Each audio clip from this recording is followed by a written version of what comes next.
Coming up on Chopper's Politics. Curious thing about Boris Johnson is he's the only one probably Teflon coated on all this because expectations of his own behaviour are low anyway.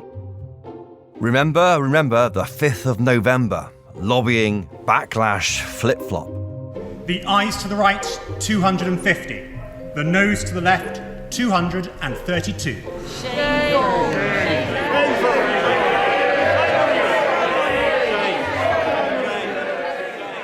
Yes, fireworks aplenty in the House of Commons this week, with Parliament in the grip of a row that, to continue the rhyme, looks unlikely to be forgot in a hurry.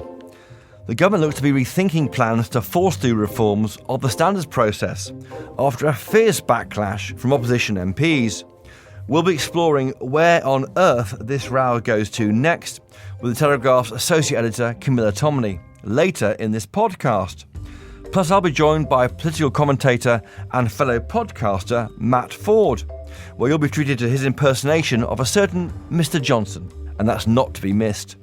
But first, ever since Sir David Amess's shocking death, there have been calls for wider discussions about MP safety, including online. Two MPs from across the political divide have come together to call for greater focus about tackling online trolls, including one name you may not have heard from for a while. Labour MP Rupert Huck and former Health Secretary Matthew Hancock. So what drove them to team up for this cause? I've invited them both down to my favourite haunt, the Red Lion pub in Westminster, to find out. Matt Hancock, Rupert Huck, welcome to Chopper's Politics. Great to see you on this cold winter's afternoon in the Red Lion pub together. And why are you both together? Why is a Labour MP and a Tory MP together around the same table in the Red Lion pub? Matt Hancock. Well, I feel very strongly that the quality of the public discourse, if you like, of discussion in politics has got more aggressive, more negative over a decade I've been in Parliament. And if that carries on forever, you end up undermining politics and undermining good decision-making. And, you know, Rupert and I can disagree on the substance of things, but we've got to do that in a more respectful way across politics and how politics is talked about, and then especially online, which has obviously had such a big impact on this. In the past decade. Rupert Huck, if you were to quantify the scale of abuse and where was it 10 years ago and where is it now, how much worse is it now? I don't think you even need to go back to 10 years ago. I mean, my short MP life, which started in 2015, which was the last scheduled general election, every year with an odd number, we've had an election. I'm kind of due another one now, I feel. I've had 3. And sort of in that time, we've had Brexit, which was a massively polarising thing, which I think poisoned politics. We've actually had the killing of 2 fellow MPs. And although we are in different parties, we're all colleagues together. We all sort of rub along. We're doing the same job. There is a mutual respect that you don't see on TV. I mean, for me, I think the social media stuff is a constant hum on my timeline. And I just sort of, you've got to have an armadillo hide. But then you stop and think with something like the killing of David Amess, and you think it's not right, it's not on. What can the government do, Matt Hancock? You're a former cabinet minister for many years, and in fact, you were a former culture secretary. I mean, is it any question of banning anonymised accounts on Twitter or other social media? Well, naturally, as a politician, you reach to answer the question, what can we do? And there are policy changes, like the online harms bill, and I do think there has to be a way of tackling this anonymous abuse, because freedom of speech, which I believe in very strongly, and freedom of the press is not freedom to abuse. It is freedom to discuss and have a discourse, which by its nature, you need to know who you're talking to for the value of that. But it's about more than individual policies. It's about how we go about it and the culture that we have. And the thing I really worry about is that, you know, we had this shocking killing of David Amess last month, and that made everybody sit up and ask these questions. It's about making sure there is a permanent change. And to have a permanent change, you need institutions and you need people who are going to speak out and make sure that those of us who participate in politics are held to account for the quality of the discussion that we have. So yes or no, do you want to ban anonymised Twitter accounts? I think we should tackle anonymous accounts. I think it's okay to have them so long as there's recourse, so you can find out who. But it isn't just about the anonymous, right? Yeah. That's one element of it. It's also, for instance, I think that the way libel operates doesn't work anymore because online, you may only have a few hundred followers. A few dozen. And that could still be incredibly damaging and poisonous to the way that discussion happens. But it's also on us as politicians to rise above this, not to get tempted by the Twitter mob, and to make sure that we act and talk and behave, and what we say is in a reasonable tone and content. How does it feel when you read these remarks about you on social media? I mean, because you're a family man, you've got kids, how does it feel? Well, obviously you don't like it, but also if you choose to go into public life, there's some of it's inevitable, and you also know that it isn't representative. And so you try to separate out one from the other, but it's obviously unpleasant. Has it got worse since you came to backbenchers, or is it the same as ever? Absolutely no doubt. It's both the quantity, but also the unpleasantness of vitriol. And then also there are direct threats, and it's not acceptable in a democracy. Part of the problem, I think, is that you MPs are told not to talk about it, but by not talking about it, I think it means it's not even known about by the general public. And that should be. There have been. How many have you had in the last 6 months or so? It's high single figures, and things like saying that there should be a public execution. You think what you like. That is obviously completely unacceptable. And the police are called in all those occasions, are they? Or it depends. All MPs now have a very good relationship with their local police to be able to tackle that. And Rupert Huck, how do you feel? Because you're in the game as Matt is to try and improve this country. Yeah, so actually, before I was elected, 2014-15, I had a fake Twitter account called Dr. Hook. And I think after the 70s pop star. That's it, right, when you're in love with a beautiful woman. Yes, you remember it's that hard. too. Yes, He's too young. You would know that. I've heard it from time to time. But I had it closed down when I became an MP. And that's not right that MPs can do. I think we all had an email from Twitter saying, is there anything we can do? And I said, can you close down this annoying thing that spouts this junk saying lives in Ealing, lies about the NHS? So I kind of had it a little bit before. The things I remember, I can't quantify in numbers, but I think it was in 2018, and I think Sajid Javid had it as well. 5 Muslim MPs had an Islamophobic package sent to them at their parliamentary office. There was a Killer Muslim Day thing going around, I think in the Midlands, going through people's doors. And a version of it came daubed in a mystery substance. So at that moment, the whole of Norman Shaw North building had to be cordoned off. There were police. The person that opened it had to go to hospital for basically a deep clean. But I mean, that kind of stuff is scary. And my post now has a corner missing because they cut it and they shake it for anthrax off-site. But how does it feel? I mean, there's the question of what a feeling, not of what it's like. But although that is shocking what you said just then. Look, I think sometimes it is hurtful. What do you say to listeners, Rupert Huck, who say, come off it, you're in politics. It's what goes on, isn't it? It's knockabout, it's rude and nasty on your phone, feels quite personal. But until that turns into physical attacks, just live with it. And we don't know, not much about the killing of David Amess, but we don't know whether the individual was bombarding other MPs with abuse at all, do we? Well, look, there's always been hecklers at public meetings, but I mean, I think social media gives people license to, the gloves come off a lot more and they say stuff that they wouldn't in real life. And as I say, it's a moment like this horrific murder. And for me, it was very painful because I was with him in, who knew, what turned out to be the last week of his life on a delegation that sort of you think it's not actually okay. I mean, half of you think sticks and stones, but you just don't know what may happen next. There may be people who want to sort of do a copycat attack. They think, this is the way to get on telly. Why don't you go and stab your MP? You just don't know where it might lead. And as a woman of colour, do you find you get more abuse than other colleagues? I do. I think women get it worst. Women of colour, Muslim women, and hey, I'm in a Venn diagram where I'm all three. And when you write for the Telegraph, which you have done twice this year, that also triggers abuse, apparently. Yeah, no, even people say the Tory graph, how dare you, this fascist filth. I mean, it's just ridiculous. That's not true, listeners, but... Yes, I'd like to spread my message, whoever will have me. To what extent, Matt Hancock, do you think one's behaviour can make it worse? And we're not going to go into the circumstances of you leaving office, but has that made it worse for you, do you think? I mean, I saw you being given a hard time for running a marathon. The biggest problem I have is with anti-vaxxers, and they are very aggressive. And I'm incredibly proud of what we did on the vaccine, and it's a really good example of a tiny minority being deeply unpleasant and threatening. Yeah.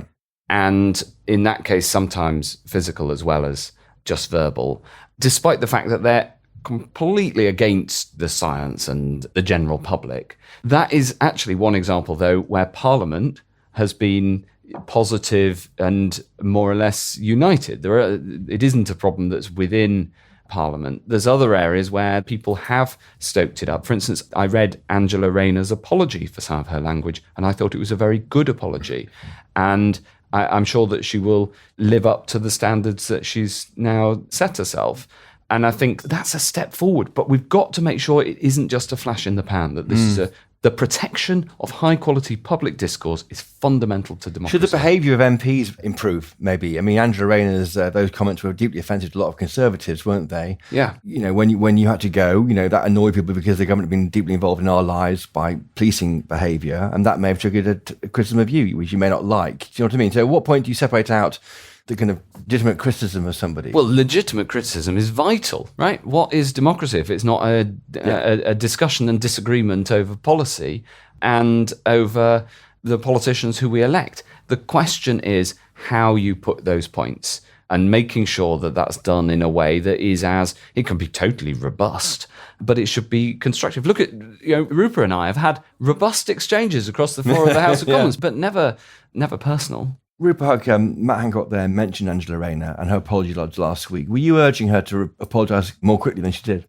I mean, Angela Rayner, Naz Shah, and who's the other one? I think 3 Labour MP, Jess Phillips, since the murder of Sir David Amess, have had their online tormentors put away. So that's also shocking. It shouldn't be something that's an language, occupational though. I mean, hazard. it was said that the context is important. It was said on a Saturday night, Labour Party conference, a hot room, trying to get the base energised by a conference. You can see why you might overset the mark. But the apology took, 3 weeks, didn't it, to come? Right. I mean, look, I think best ask her herself. I imagine it wasn't intended to be reported. It was a late night thing. Maybe alcohol was consumed and it was sent to a couple of people. But I'm going to come in and stick up for Rupert here, because the point is Angela Rayner has apologised. Yep. And just this week stood in for her leader at PMQs. Had a big bereavement recently as well. And she did a good job, and she made a very robust argument. I didn't agree with her argument, but she made a robust argument properly. That is the sort of debate that we should be having. The fundamental thing it comes down to is respect. Having respect for each other.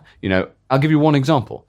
During the pandemic, Jonathan Ashworth, my then opposite number, Shadow Secretary of State for Health, made robust criticisms, but he always accepted and agreed and made the point of stating that the government and the people who are making the decisions, their hearts were in the right place, even if he didn't agree with the decisions.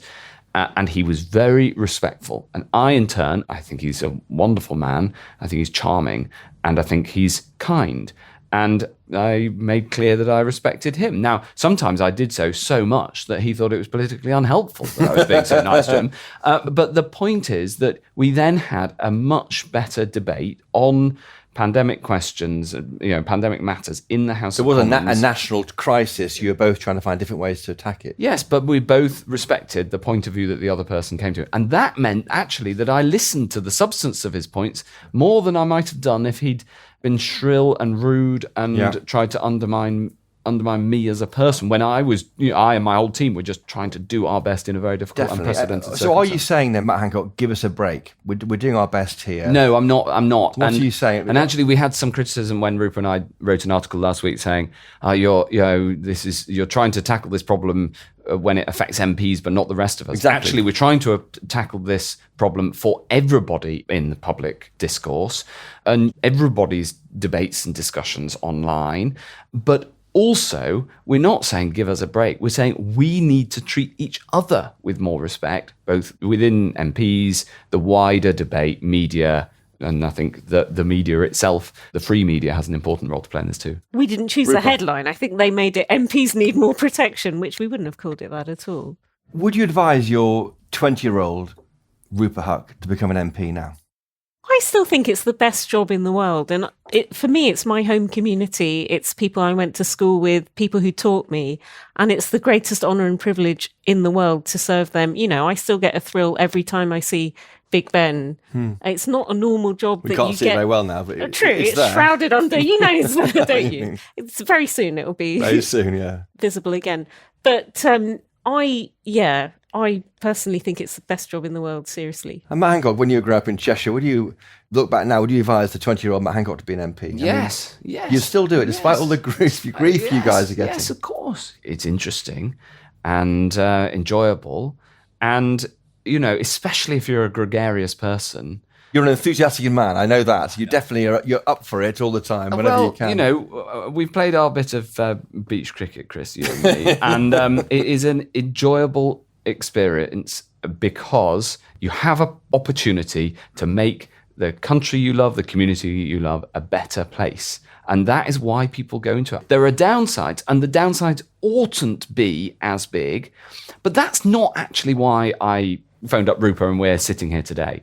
The reason I think is that if we don't put a stop to this decline and debasement, then politics itself, and therefore democracy itself, is at risk. Because if you permanently go down the road of more misinformation, more aggression, more rudeness, people may not put themselves forward, but also the quality of the debate is worse. And ultimately, we have to reverse that decline. The abuse you're describing, Rupert Huck, is mainly on your phone, isn't it? It's not in person. Put the phone away. I mean, it's very rare. It's very rare, surely. Actually, the one time you I get had it in person. The one time I had it really in my face was when, at the height of Brexit, I asked Theresa May, I think it was a statement, not a PMQ. Anyway, I said, you meet the ERG, you meet the DUP. When is London Remain coming to see you? Remember that actually, yeah. And she said, yeah, all right, you can come. And so I had a half-hour audience with her at number 10, and my office is very near here, actually, the Red Line, where we are now. So I had to walk a couple of blocks, and Channel 4 came to film it. And just because I had a TV camera there, I was getting all sorts of abuse, that small 2-block journey. So that was a bit scary. Maybe it's a glimpse into the world of Matt Hancock. Well, no, it's a big beast. It's interesting that now I get the public are fantastic, and they come up regularly and say sometimes thank you for the vaccine. They tell me their lockdown story. Thank you for keeping me safe. That isn't what is reflected in the comments section of social media. Under the line. Well, that's what I'm saying. So is the advice a better advice maybe to just turn off the phone or turn off the Twitter? I mean everything we do is televised. Why not leave Twitter? I mean, is that a silly idea, Rupert Huck? I think it's part of the tools of a modern politician's trade. You can use it to broadcast things. It's got useful functions. It's useful for seeing what other people are up to. But I do think there has to be something done about anonymous accounts. Again, as Matt says, at the time when something happens, people can post away to their heart's content, but then when it turns nasty, there should be some sort of fail-safe that you can check who was that. Did you read your notifications or do you just turn them off? I know a lot of people in public eye don't even read them. Matt Hancock? Actually, the way I handle my social media is because I don't want to make typos and mistakes. I have a group with my team, and then somebody work it out. posts. As mine, you get a typo with every tweet. I don't. So look at them. Is it maybe what some might be saying? I mean, actually, the advice I hope he doesn't mind me saying this, but I got advice from Tony Blair. Just don't look at at Twitter.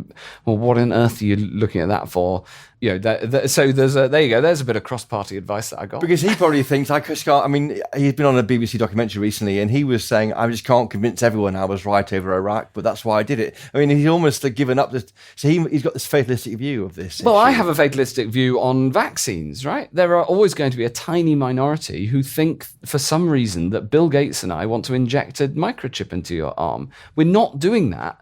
We're saving lives through the vaccine. And you blamed the anti-vaxxers for the remarks on your Just Giving page, didn't you? I think. No doubt. No doubt. Yeah. You read the remarks, and it's anti-vaxxers, and then I turn up at the end of the marathon, and how did that go? So the marathon, I was there, by the way. I was a bit trepid. You did a brilliant job. I was a bit trepidatious on the marathon. Yes. Right. And as I ran down, people were. Calling out. I had Matt emblazoned on my front. Quite a lot of people recognised me anyway. I wasn't anonymous at all. The public were brilliant. There was the occasional comedy remark, if you want to put it that way, but largely the public were just classic. Go on, go for it. Yeah. You're right. Until the last mile, when there was this anti-vax protest, it was very unpleasant. But the result was, and maybe this is the best way to deal with them, the result was I ran that last mile faster than any of the other miles of the marathon. You picked up all your splits. It was my fastest mile in the 26. But I shouldn't, that's protest. And I'm a very high profile person. So I get that that's going to happen.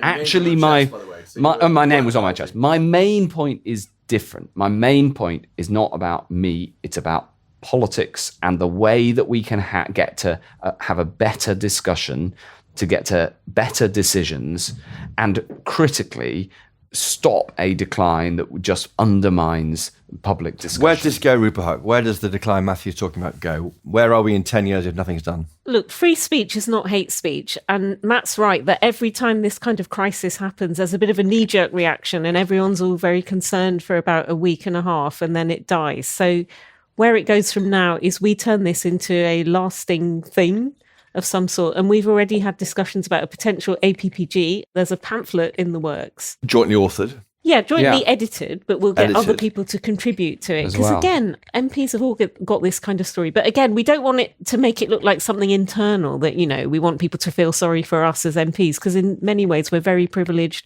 We have a platform. We have the best job in the world. And we choose to do it. You were formerly a health secretary. Briefly, excuse me, Rupert, for asking this question to the former health secretary, will Christmas be cancelled? Oh, I very, very much hope not. I don't think so. I think Sajid is doing an absolutely superb job, very difficult circumstances. But what we can see is that unlike last year, the vaccine program is providing that protection that allows us all the freedom to be in the Red Lion. Correct. And is keeping people safe. So the vaccine is working. And I think these are always difficult judgments. And I've noticed that the Prime Minister hasn't ruled things out, but we all want this to be over, but is the worry that you may have, I don't know, that the PM has his head in the sand over this, that he can't face up to the doubling of deaths one day this week, for example? I mean, I know it's a lower base than last year, but that must be alarming. You've got to look through the individual days figures, which do move about, and I'm absolutely sure that the judgments will be made based on the data. But the data are showing that the vaccine is working, and that we should all be very, very grateful for that. Well, Matt Hancock, former Health Secretary, Rupert Huck, brilliant Labour backbencher, thank you for joining us this week in the Red Lion pub on Choppers Politics. Thank you both. Thanks for having us. Thank you.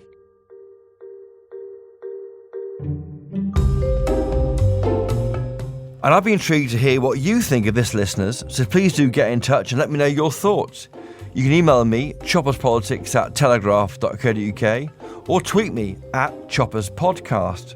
Right, do stay with us. Coming up, we'll be delving into lobbying, U-turns, and so-called sleaze with the Telegraph's own Camilla Tominey, right after this. It begins with a miracle treatment. These treatments were seen as a wonder drug to benefit all of us. Young lives injected with hope. This is going to transform your life. But the treatment's tainted. It contains a fatal poison. I came down with an illness where I basically passed out at work. And it starts to infect the very people it's meant to help. And then the damage began. Damage so far-reaching, it becomes one of the biggest medical disasters in history. Certainly hard to believe they sold all this product knowing it was infected.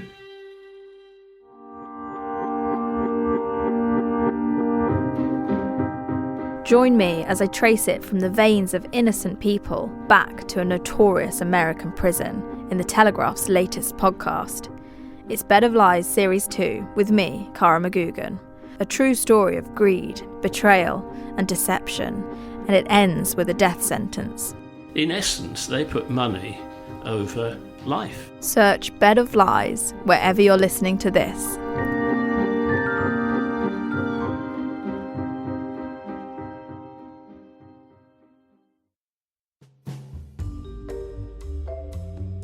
Now, as a political journalist of some years standing, I'm used to things moving quickly in Westminster. But this week, there have been so many twists and turns in quick succession over the standard reform row, I'm almost getting whiplash. So here to make sense of it all is my esteemed colleague, our associate editor, Camilla Tominey.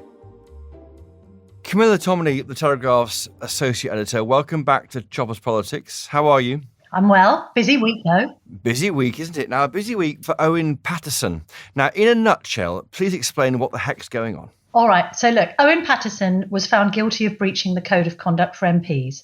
It was suggested by the Standards Commissioner he should be banned for 30 days. He argued that not only was this completely disproportionate, but that the entire investigation had been a shambles. The government, seemingly thinking that the system itself wasn't fit for purpose, decided that it should support an amendment tabled against the vote to Owen from the House for 30 days, which could be career-ending because it would spark a by-election. So the government decided in its infinite wisdom to suggest that actually the whole system should be overhauled and changed. There's a good argument for that because it isn't particularly judicial, not least because the Standards Commissioner acts as judge and jury. And that's not a good situation for her to be in, let alone anybody else who's under investigation. But actually what they've ended up doing is being accused of Tory sleaze, because if you overturn the system, you're also overturning the judgment on Owen Patterson. And is that just a case of the Conservatives protecting one of their own? Now it seems that there's been a U-turn. Jacob Rees-Mogg, the leader of the House, who only yesterday was saying, well, these two issues are conflated, has now said, we shouldn't be conflating these two issues. We should have a separate vote on Owen Patterson's future and we should decide to overhaul the system. That's probably the best approach because, by the way, they aren't mutually exclusive, these things. You can think that Owen Patterson is indeed in breach of the Code of Conduct and also think the system isn't fit for purpose and needs to be reformed. The problem is they've used one to trigger the other, haven't they? They called the ruling on Patterson the straw that broke the camel's back. We were told by senior government sources, weren't we, on Tuesday? And they've conflated the two. So you had Jacob Rees-Mogg on Wednesday trying to defend these reforms with Owen Patterson sitting 2 seats behind, not saying a word. And then he came out after the event, giving interviews all over the place, saying how he now... to you, Camilla, in which he said, well, you know, let's now move on and I'll be tried under the new system. Rees-Mogg's gone back on that on Thursday. It's an utter mess, isn't it, for the government? Well, also, when I spoke to Owen Patterson, he basically said, look, I know that the government and indeed my Tory colleagues are going to have to take a huge political hit. It's easy for Labour to now just cry sleaze across the chamber. And actually some of the mud sticks because the Tories have got history on this when you go back to... But only history though, Camilla Tominey. Where is the sleaze at the moment? Apart from some isolated cases, we know who they are, but where is the trend of sleaze in this party? Well, that's the thing, right? We can have a separate debate about whether MPs should have external financial interests at all. And then you're talking about that they don't have any other paid work. They don't get paid for writing books or giving speeches or in some instances going on television. They just stick to the day job. That's a separate debate. This is nothing like Jonathan Aitken and Cash for Questions and Neil Hamilton and all that stuff. What this is about is whether this system, first of all, is fit for purpose. And there's plenty of lawyers out there who have nothing to do with politics and aren't partisan at all, saying, no, it probably isn't. And then there's the case of Owen Patterson. It may be that he now needs to be the fall guy and they need to acknowledge, well, it's not a fair system.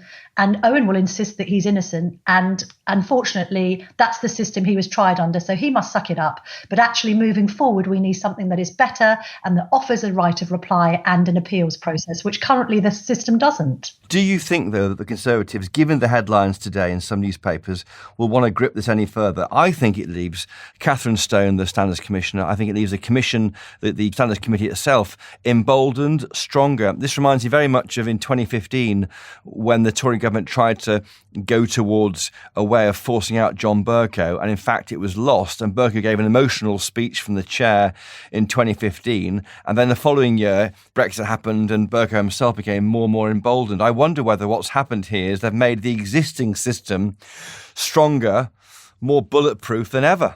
Well, that is the worst possible outcome, because even if you think that Owen Patterson is guilty, there's still a strong case for the system not really being fit for purpose. Funny enough, good old John Bercow, who curiously was never investigated by the Standards Commissioner, even though he faced allegations of bullying, which he has vehemently denied, has described the system as Kafkaesque. Okay, so there's this general consensus that it isn't quite fit for purpose. Take a step back, Camilla Tominey. Where does this leave Boris Johnson? Is he politically damaged by this, frankly, cock-up over trying to reform how MPs are policed? Curious thing about Boris Johnson is he's the only one probably Teflon coated on all this because expectations of his own behaviour are low anyway. He's been investigated by this commissioner 3 times. There's been question marks over who's paid for holidays, home furnishings at Downing Street and all the rest of it. It's not as significant as previous cases of sleaze, but there is this perception that the Prime Minister is economical with the truth. So actually, will it particularly harm him personally? No. And equally, are we completely consumed by this on the streets of England as people are going about their lives trying to avoid getting COVID and worrying about a winter of discontent? Probably not. No, it may well be a Westminster bubble story that the media has become increasingly incensed by. I'm not necessarily sure whether the man and the woman on the street are actually obsessing about it quite as much. I think they may well shrug their shoulders and get on with their lives if these attacks of sleaze don't stick. I do think there will be a big attempt by everyone probably looking at the history of MPs who voted in favour of the reform yesterday, Wednesday, and look at their history. Have they got anything in there covered? But I just don't think we're in the same place as the 1990s when John Major gave his back to basic speech, which inadvertently, was not the intention, but inadvertently triggered a whole host of sleaze stories about the private lives of Tory MPs. This could be another case of Labour looking back at the 1990s, looking back at that kind of fourth term itis in the Tory government and thinking they can use what worked then to work now.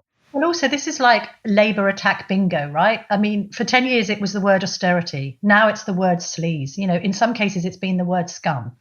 There may be a case to be said for the fact that MPs shouldn't have outside interests.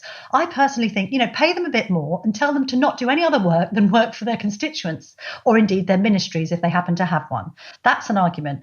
Second of all, it's weird that MPs are railing against a system that a lot of independent lawyers and QCs have said is not fit for purpose. I don't think in the laws of natural justice it is right for an MP to be treated by a less fairer system than an employee might be in a tribunal. Why can't MPs be represented by lawyers? Why can't there be independent arbitration and why can't there be an appeals process? I don't quite understand the argument against that. At the moment, the Standards Commissioner herself is being put in an impossible situation because she is being asked to be judge and jury. And actually the committee, the Standards Committee, yes, it's cross-party, but it's basically a sort of star chamber. It's basically there to approve or disprove the conclusions the Commissioner has already made with no outside scrutiny, even though they did have the option in the case of a contested report. And I think we can agree that the Patterson report is heavily contested by Patterson, to defer it to an independent panel chaired by a QC. They had that provision under standing orders. One wonders why the government didn't say that provision under standing orders should have a degree of permanency. There should always be a body of people that MPs are allowed to go to if they feel they've been unfairly treated by the system. Well, Camilla Tominey, the Telegraph's associate editor who's followed this case for the past week or so on Owen Patterson and now the wider issue of MP standards, thanks for joining us on a very busy Thursday lunchtime. Thank you. Thanks, Chopper. And as if to prove my earlier point about the twists and turns in this tale, a few hours after talking to Camilla, I had to ring her again and ask her for a new update. This time I caught up with her in the studios of LBC. What a day, Chris, honestly. Indeed. So why do we have to drag you back, Camilla Tominey? Well, because Owen Patterson has released a statement announcing that he is standing down as the MP for North Shropshire. He's basically said his integrity, which he holds very dear, has been repeatedly and publicly questioned. He maintains his innocence. He maintains that he felt unable to clear his name under the current system. And he's basically said, because of my 3 children and the fact that we've lost Rose, my wife, their mother, and had the most horrific 2 years, I am now going to remain a public servant, but outside the, quotes, cruel world of politics. So he stood down and in one respect solved a problem for Boris Johnson. But then again, it's a question of whether these Tory sleaze claims are going to stick, really, Chris. Who do you blame for Owen Patterson quitting politics? This is a bit, he's been around for a long time. He's been a former Environment Secretary, a Brexiteer, lots of friends in the party. I mean, he blames the cruel world of politics. Who's to blame? I mean, there'll be some who argue that he should have fallen on his sword far earlier. There will others who will say that you can have this dual opinion of him both being in the wrong, but also that the Standards Commissioner and committee isn't fit for purpose. You can hold both of those views. I think the government was too slow to act because Owen Patterson was a ticking time bomb, right? He wasn't going to stand back from making these claims both against the commissioner and the committee. And that was always going to be problematic. They should have separated Owen Patterson's case from the case for reforming the system, first of all. Second of all, and we worked on this story together earlier in the week, we found out about the amendment, and you and I were both pretty surprised that they had proposed to replace what they were claiming was a skewed and biased system with a system whereby the chair would be nominated by the sitting party and that it would be weighted in favour of Tories. How does that help the situation? So that was an astonishingly wrong-headed move. They also didn't do the chess game and look 3 pieces ahead and think to themselves, oh my God, what's going to happen if Labour refused to put a committee together on this? What happens if the SNP also snub it? Why didn't they see around a corner or two in this? Well, Camilla Tominey, I promise you, this is the last time we'll call you back on a podcast this week, but thanks for coming on. Thank you, Chopper.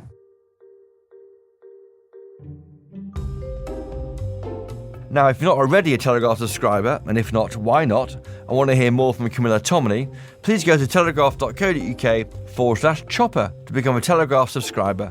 If you sign up now, you can get a free case of wine in time for Christmas. What's not to love? Now, listeners, I know that obviously Chopper's Politics is your favourite podcast for political prattle, but chances are some of you may have heard of Matt Forde's Political Party podcast. Matt's a former Labour insider and long-time comedian and commentator, and his podcast, where he interviews senior and important Westminster figures, has been going on since 2013, before most of us had heard what a podcast was. So I thought I'd give Matt a call to ask about asking difficult questions of political leaders, his dream guest, and how hard it is to capture the voice of a certain Prime Minister for Spitting Image. Matt Forde, welcome to Chopper's Politics. Great to have you on again. Chopper, it's an honour to be back. I'm sorry that we're not sat in the Red Lion together, but this is the next best thing. I know, and it's great to have you on. And your live show, Political Party, is back, this time at the Duchess Theatre in London's West End. Tell us about the guests you've had on. So, I mean, the show ran for 8 years at the Other Palace in a beautiful cabaret bar that was round the corner from Parliament. And then with COVID, really we had to look for another home. So I did a few specials at the Garrick Theatre in the West End with Keir Starmer and Peter Mandelson, Andrea Leadsom, Esther McVeigh and Saida Varsi and Jess Phillips. And they were amazing nights. And then you just thought, oh man, you know, there's something about the West End that's really special. And we spoke to the people that ran the Garrick, and they have the Duchess, which is a stunning venue. So it started a few weeks ago. Andy Burnham was the first guest of this brave new West End era, and then Penny Mordaunt after that, and then my next guest is Anna Sarwar on Monday. And it's the same. I'm sure you have the same thing. I find politicians so fascinating, and I wanted to put that on as a night out, as a piece of entertainment. So I do a bit of stand-up in the first half and then interview someone in the second half. They never tell me what I can and can't ask. Nothing is ever out of bounds. Yeah. And they're fascinating people, and people love to come. You know, despite what you might hear elsewhere, people really like to come and listen to politicians talk. Did you ask Andy Burnham if he wants to be leader of the Labour Party? Yeah, I must have. I mean, the thing is with those is, I think sometimes the big questions aren't always the ones, and you kind of have to be seen to ask those ones. It's like the first time I had Tony Blair on, I was like, well, I'm going to have to ask something about Iraq because it would look weird not to, but equally, you don't really want to dwell on that too much in these sorts of interviews. So I find often it's a way of kind of, how do you cheekily sometimes ask the question without asking it? Do you know what I mean? So you have to be seen to ask it, and then it's things like, so are you thinking about what you do next? Or, you know, are you still an ambitious man? You know, you have to sort of find cheeky ways of... And do you think Keir Starmer will be there long? You know, trying to find sort of cheeky ways to kind of nudge the question round. Have you detected, like in a stick of Blackpool rock, the same kind of theme going through all of these different politicians from all parts of the spectrum as you're interviewing there? Do you see, that's what makes you a politician, and that's why I'm not one, and that's why you are one? Is there a common theme amongst all these different people? That's a really good question. I think it's probably the thing that always strikes me about them, whatever rank and whatever stage in their career, the stamina they've got is incredible. The ability to withstand not just the sort of modern pressures of social media abuse and all the rest of it, but just the relentlessness of never, ever giving up, not being defeated by election defeats or demotions or failure, just constantly been able to get up in the morning with that missionary zeal and the motivation of someone in the armed forces. You know, they're incredible people. They really do have something in that regard that other people don't have. Now listen, you haven't mentioned some of your next guests. Anthony Scaramucci. The Mooch is appearing, isn't he? He's hardly shy and retiring. How are you preparing for the Mooch? The former Donald Trump spin doctor. Oh, he's amazing. So I got to know him a few years ago. He came over and did a telly show I did, and then we kept in touch.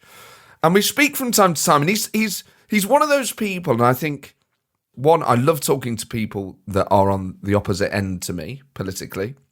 Although I'm not entirely sure, actually, the Mooch would see himself in that way. But also, I like being surprised by people. And I think a lot of people underestimated Anthony Scaramucci because he was working for Trump, because of, his fast-talking, slick persona. But beneath that is a fantastic brain, a great analytical mind, and someone who obviously not just understands financial markets, but really understands politics and communication. He is a phenomenal person to shoot the breeze with and to pick the brain of.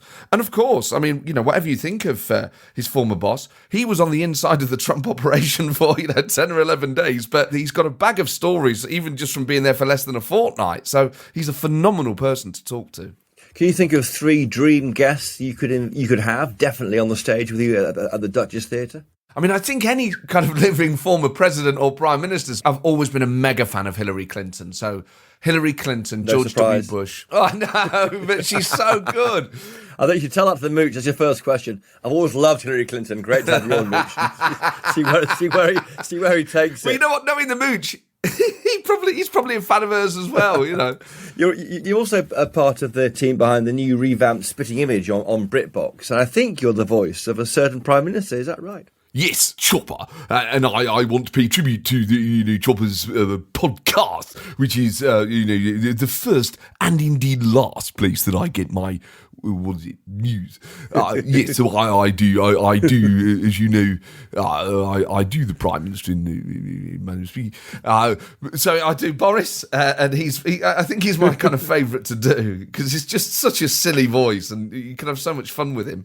And I do Trump and Keir Starmer and Alex Salmond and Phil Foden, kind of whole mix of people, a real kind of spectrum. I mean, Phil Foden, I'm not even sure I know how he speaks, apart from when he's at the World Cup and he says a few words for the cameras. But I guess, yes, you can play with that quite well. And it doesn't hold its punches, of course. It's become a bit of fire, I note, for a sketch featuring Jess Phillips and Keir Starmer. We probably can't use the phrases even on this podcast, but Starmer does call Phillips a brummy tart. Do you think it ever goes too far? Well, I think with Spitting Image, it always was and always will be a grotesque comedy show. It's basically a Punch and Judy show. It doesn't mean that I agree with every line that gets broadcast. So there, in any episode, I think any one person who works on the show might think, oh, well, that wasn't my cup of tea. But, in a way, it's that's for the show to decide what goes into it. I'm one of many voices that pitches lines. So it's not that I always am comfortable with the lines, but that's just the reality of working on these shows. I'm always on the more cautious side, but that just reflects my own kind of personal take, I guess. Did you worry that maybe shows like Spitting Image are contributing to this coarsening of debate? Well, I think the thing you have to worry about is, are you picking the right targets and are you targeting them in the right way? And on Spitting Image, people like, for instance, Greta Thunberg are the hero of the show. So we celebrate the right people. I mean, even in the Keir Starmer and Jess Phillips sketches, the dynamic between them is that Keir Starmer's a kind of slightly bureaucratic guy, and Jess Phillips is is trying to make him a bit more dynamic. And there's obviously a kind of there's a kernel of kind of satirical truth to that people might recognise. So it's not like you're just being nasty about people. Spitting Image is a silly show, and I think in any democracy you want to see the powerful lampooned, and Spitting Image is basically daft. But I don't like the temperature around politics at the moment. I haven't really liked it since the Scottish independence referendum of 2014. I think since then things have been very toxic, and on both sides. And I think this is the problem with Brexit. I know so many people that see Brexit purely as a kind of war waged by leavers on the rest of us. And actually, I look around, and I say this as a kind of full-blooded Remainer, but some of the people that I know and like And the way they talk about people who voted leave chills me. I think, I cannot believe you're talking about other human beings like this. You know, you've lost your mind. We cannot keep talking to and about each other like this. Someone like Matt Hancock, who obviously quit earlier this year, didn't he, after getting into a clinch with an aide in the office at the same time as there were various restrictions in place. Did he deserve to be mocked on his Just Giving page for trying to raise money for charity, do you think? Have we gone a bit too far when even when people are trying to do good, they still get ribbed and attacked and mocked? Yeah, I wouldn't go on anyone's Just Giving page and take the mick out of it. It just doesn't feel like the right place, you know. And also, he has to expect that, comedians will tell jokes about it and TV shows will make jokes about it. And then after a while, those jokes become old hat because there's a new story. There's a kind of natural life cycle of these things. It certainly shouldn't be hung around his neck for all time, particularly not when, as you say, he's trying to do good. Obviously, he's going to be reminded of it, and that's difficult. I mean, I think there is a distinction between comedy and teasing and lampooning and satire and outright hatred. And I think what you're seeing is something completely different, which, as I say, going back to 2014, is this hard coarsening, this sort of calcifying of the debate around particular issues, independence, Brexit, around the Corbyn thing. I mean, sometimes now around COVID, where people are just being completely appalling to each other. That's different to doing a few jokes with silly voices on a puppet show. This is people actively targeting, stalking people. That's just absolutely petrifying. You know, that is something, this is a completely different social phenomenon. And people who are prepared to be abusive are inspired by something completely different, I think. Matt Forde, it's great to have you on. Your live show, Political Party, is back at the Duchess Theatre. Tickets are available. How do our listeners come and see you? So you can go to the website, mattforde.com/live. And as you know, Chopper, it is a safe place for all political persuasions. I have Conservative guests, Labour guests. The great thing about the night, and I think what you would love about it, is the audience are genuinely respectful. Actually, they prefer to hear from someone they might disagree with because they find it invigorating. So come and be invigorated every other Monday at the Duchess Theatre. Exactly. Matt Forde, thank you so much for joining us this week on Chopper's Politics. Great to have you on. Thank you. Chopper, you are a beacon of positivity and infectious enthusiasm that keeps a lot of us going. So thank you. Well, that's all for this week, listeners. Thank you again for listening. Thank you to my producers, Elliot Lampitt, Giles Gear and Louisa Wells. And thanks as ever to my guests, Rupert Huck, Matt Hancock, Camilla Tominey and Matt Forde.